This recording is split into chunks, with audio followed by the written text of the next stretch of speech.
I got my motorcycle license at 14 years of age. So I had a license to ride a motorcycle on the streets about 2 years before I could legally drive a car. So this was in the late 70s in Northeast Arkansas, and license standards there were pretty lax compared to what they are today.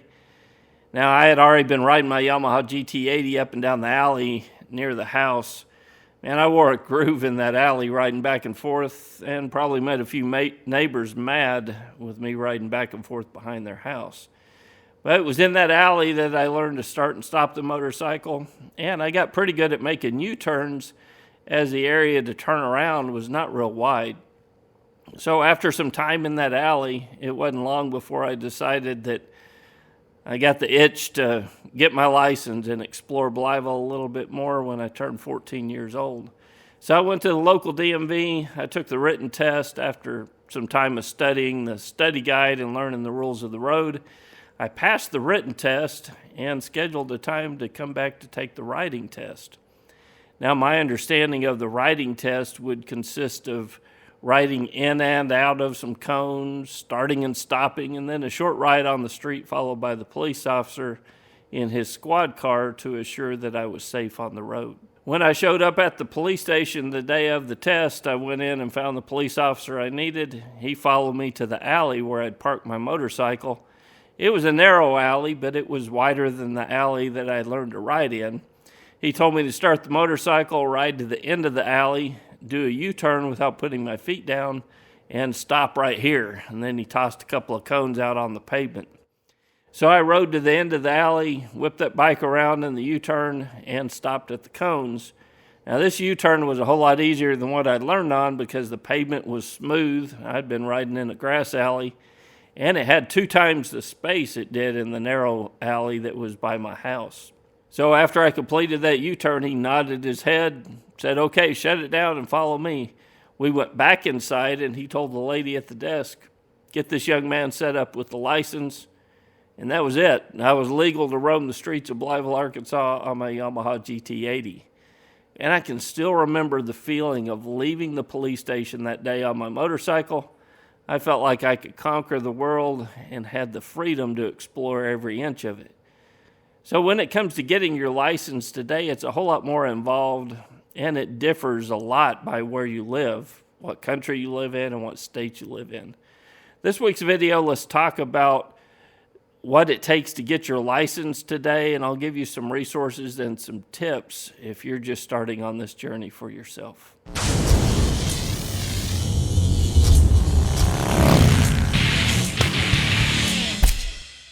Hey, my name's Kevin, and I release a weekly video here on MCrider.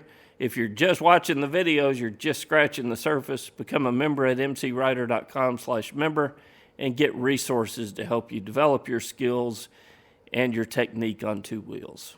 While there are more steps involved in getting a motorcycle license these days, it's well worth your effort. They say that anywhere from 40 to 50% of riders here in Texas are out on the roads with no motorcycle license and no formal training. So let's start with that. Just because you have your driver's license to drive a car does not mean you're legal to ride a motorcycle. If you get caught, the best case scenario is you'll get a ticket.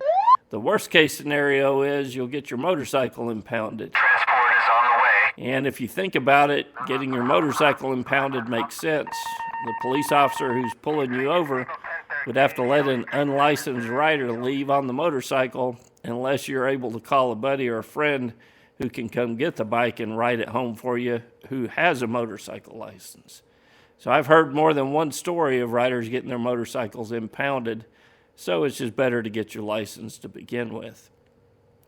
Well, I learned to ride mostly on my own, and from trial and error, there were several things that I learned wrong, or I could have done them much better if I had had a training program back when I started learning to ride. Like a lot of people, I had a pretty large gap between riding as a kid. As an adult, I took a lot of years off. And when I got back into riding, it wasn't a requirement to take an MSF class. But I took that class and I learned a lot from it. So being self-taught or learning from your Uncle Bobby is not a substitute for formal training, so sign up for a class. So take advantage of it and save yourself some skin and drops along the way by getting some formalized training. Even riders who've been riding a while will learn something from the class. Now, since I'm in the U.S. and most of what I will talk about applies to riders in the U.S., for those of you who watch outside of the United States, we'll need to investigate some of these laws on your own and see what applies to you. And even in the U.S., laws vary widely from state to state. So rather than me telling you what laws I have here in Texas, I'll give you resources on where you can learn what the laws are where you live. The best way for me to accomplish this is to create a resource page for you, and you can find that at mcrider.com/license. So hopefully we can start a resource there for you so that you can, find the correct path on your journey to getting your license. Now, if you have no license at all, you'll need to start with a written test. So when I was teaching the class, we'd have a lot of young riders come in who didn't have their driver's license just like me, and they would need to start with a written test that talks about the laws of the road. In most states, this would be the same written test that you would get for your car license, and it deals mostly with your understanding of traffic signs and rules of the road. I have a link at mcrider.com/license where you can purchase practice tests from the DMV to see if you're ready to go take that written test, and if you need to study a little bit first before you go take that test. This resource has a study guides and materials to help you pass the written test. You could also do a Google search for your state name and DMV driver handbook. So when I searched for Texas DMV driver handbook, I found a PDF that had state-specific study guides to help you pass that test, and I'm sure there's the same kind of things available in your state. So the next step, in my opinion, is to buy your motorcycle gear. I always recommend buying your gear before you ever have a motorcycle because everybody's got a limited budget when you get started out. So buy your gear while your budget and your enthusiasm are high. You don't have to buy the most expensive gear, but you don't want the cheapest stuff either. The best option is to find a local store that offers a large selection and has knowledgeable people. And some dealerships just don't have that, but on occasion you'll find a dealership with knowledgeable people on gear. Or you can go to a place like mcrider.com/Revzilla, and it's the largest online store for motorcycle gear and products. Think of Revzilla as the Amazon.com of motorcycle gear. They have a huge selection. They have a whole bunch of videos that help explain the differences between the gear, and you can make a pretty educated decision there. They also have a great return policy and great prices, so you really can't go wrong with Revzilla. At a minimum, we're talking about getting a good helmet with eye protection if your helmet doesn't offer it. And just a word of advice, sunglasses are not the same as riding glasses or goggles. So if you get an open face helmet, you're going to want some legitimate eye protection for yourself. You'll want a riding jacket, gloves, and boots or over the ankle shoes. Now, if you're going to spend more money on one of these items over another, spend more money on the helmet because, in my opinion, that's the most important piece of gear. And I always recommend a full face helmet so that your head, face, and chin are protected in a crash. If you think about what happens in a crash, all your momentum is going forward.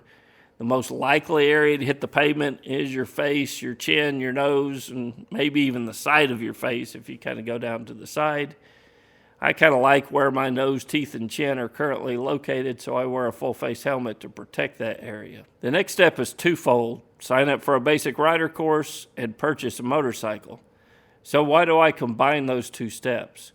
Well, that first step is obvious. MCrider is a motorcycle training channel, and of course I'm going to recommend getting good training. But what you don't want to do is wait even days or especially weeks after your class before you have a motorcycle to continue to learn on. So trust me on this, you will not learn everything that there is to know about riding a motorcycle in 2 days, and the things that you do learn will quickly be forgotten if you don't have a motorcycle available right after the class. So since you're buying a motorcycle so early in your riding experience, You probably don't know what you want, and man, there are so many varying differences between motorcycle models, between a cruiser and a sport bike. You may like the looks of one, but once you start riding it, you realize you're not comfortable on it and you want something different. So I always recommend a starter motorcycle, something under 500 cc, used, and a motorcycle that you're comfortable learning on. If you buy a big, heavy touring motorcycle, you will stunt your development as a rider, and it will take you longer to build your skills, not to mention the increase in risk to yourself as you're building those skills. So when shopping for your first motorcycle, it needs to be all about function. At that point, I don't really even care what the thing looks like. Can I learn on this motorcycle is the question you need to ask. Ask yourself questions like, do my feet touch the ground? Is it too heavy? Is it cheap enough that if I drop it, I won't be heartbroken? So buy a cheap, ugly, used motorcycle that you can learn on with the full intent of selling it to the next rider who's looking to learn after you've gained some experience on it. Now, that cheap, ugly motorcycle may even surprise you, and you fall in love with it and decide to keep it, because here's one of the best kept secrets in motorcycling. Trust me, you'll never see this on a poster at your local motorcycle dealer, but small motorcycles are a blast to ride. And I've got that little Yamaha XT250 back there, and my smile is just as big after a ride on that as it is on my Goldwing. You don't have to have a huge motorcycle to have fun, and small motorcycles are a blast. You can go to mcrider.com/newrider, and I've got a whole page of videos to help you find the right motorcycle, find the right gear, and get started in the world of motorcycling correctly. And if you're going to take the jump to do this thing, do it correctly. And I've got a lot of free resources at mcrider.com to help you get started. So you've passed your written test, you purchased your riding gear, you have the training and a motorcycle to learn on. So what's next? Continue practicing and developing your skills. And it's a lifelong process. Members of MC Rider have access to the forums to ask questions and the field guide to continue practicing these training exercises that you learned in the MSF class, and even more exercises there. So have fun and continue to grow your skills. And then about a year into your riding and practicing on your own, and here's another crucial tip: take another class. The riders who follow this advice to take another class will testify that they learn a ton from the second class. When you go to take this second class, you've used the basic controls of the motorcycle, and you can focus more on actually controlling the motorcycle. Because everybody's nervous about taking that first class. That's normal, but those nerves will hinder your learning. If you go back after the basics are down and you've been riding for a few months, you'll grow threefold the next time around you take that class. So whether it's a BRC2 or you have to take the BRC class all over again, man, it's a good experience and I highly recommend it. There are a lot of viewers here on MC Rider who got their license in the last year or two, and it's time for you to go back and take another course. Even if the only thing you can ever find is the same course that you took to get your license, take it again. You'll learn stuff the second time that you glossed over the first time taking the class. So leave a comment below. Tell me about your experience getting your license. I always love hearing stories from other people. Become a member at mcrider.com/member, and we'll continue this discussion there. And make sure to go to mcrider.com/license, where I have links for you to help you get started in the world of motorcycling in the best way possible. Till next week, guys, it's Kevin with MC Rider, and I'll see you on the road.